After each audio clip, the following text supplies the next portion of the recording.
এক রাজা মনে করো ছোটোখাটো ব্যাপারে প্রশ্রয় দেয় না, কিছু কিছু জায়গা দিতে হয়, বড় করতে হয়, আর কিছু কিছু জায়গা মানতে হয়, মাইন্ডা দেখতে হয়, ঠইগাও দেখতে হয়। দু এক জায়গায় ঠকলেও কিন্তু সে পরে শোধ লইতে পারে, কিন্তু সে যদি সব জায়গা কঠিন হয়ে দাঁড়ায় যায় তাহলে কিন্তু পাঁচটা আঙ্গুলি সমান না। দু এক জায়গায় ঠকলেও চালাই নিতে হয়, আর ঠইয়া গেলে ওটা কিন্তু সে উদ্ধার করার যোগ্য আছে, সে একটা রাজা, তাই না? রাজা কিনা পারে, সবই পারে, তার হাতে কলকৌশল সব আছে। যদি ঠান্ডা মাথায় বুঝাইয়া যদি একটা কাজ সারণ যায়, সারব, না হলে গরম হইলে ঠিক আছে, তোমাদের মর্জি। তোমরা যদি ঋণ করো, মুক্ত আমার করতে হবে না, তোমরাই মুক্ত করবা নাকি? তাহলে টেনশন তো তার করার বেশি প্রয়োজন নাই। দু এক জায়গা তো দিয়া দেওয়া দরকার। দু এক জায়গা ঋণ হইলে ঋণ তো জনগণই শোধ করবো। তাই কিছু জনগণের ভিতর সবাই যে ভালো এমন কোনো কথা না, আর সবাই যে খারাপ তেমনও কোনো কথা না। তা কিছু লোকের কথা, দুষ্ট লোকের কথা মাইনে নিত, এমনও সময় যায়। ভালো মন্দ নিয়ে এই জীবন মানুষের। তা রাজা তো বেশি সব জায়গা বুঝলো, কিন্তু দু একটু ভুলের কারণে সে বুঝা পারলো না।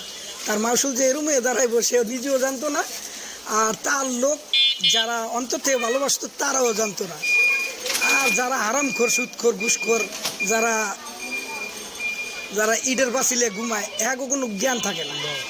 যারা কান সজাগ থাকে, বেড়ার ঘরে ঘুমায়, টিনের ঘরে ঘুমায়, এরা আরাদিন কান সজাগ থাকে। আর যারা এসি রুমে ঘুমায়, এগো কোনো হুঁশ থাকে না। তাই হেরা বোকামি করবো না করবো কি? দিন দুনিয়ার মানুষে দুনিয়ার খবর রায় বেড়ার ঘর আর টিনের ঘরে। ওই পাঁচিলালা ইট পাঁচিলের ঘরের ভিতর তোমার বাইরের কোনো খবর থাকে না। এরা খায় আর ঘুমায়, আর এরা খালি কার হক মারবো, কার ভবিষ্যৎ মারবো, কোন গরিবের মাথায় বাড়ি দিব, এই ধান্দা তার ভিতরে। তার কি আর চিন্তা আছে? তার চেল্লাবেল্লার এই খবর রাখে। রাজা তো আর এটা জানে না। কোনো রাজাই খারাপ না, রাজা যে আসুক সেই ভালো। সে চায় আমি থাকি, আমার জনগণ আমাকে ভালোবাসে, আমি ওদেরকে মন থেকে আমার একটা ফ্যামিলির মেম্বার মনে করে নিলাম, যে ওরা আমার সদস্য, আমার নিজের ঘরের লোক, এরকম মনে করে নিতে হইলো, আপন করে নিল। পরও তো আপন হয়। তো একটা রাজা কি প্রজাদেরকে আপন না করলে তারা আপন চোখে তারা দেখবে? তার রক্ষক তো প্রজারাই, জনগণ। আর জনগণ প্রজা এদেরকে যদি দুই চোখে দেখে তাহলে তো তারা আপন হইল না।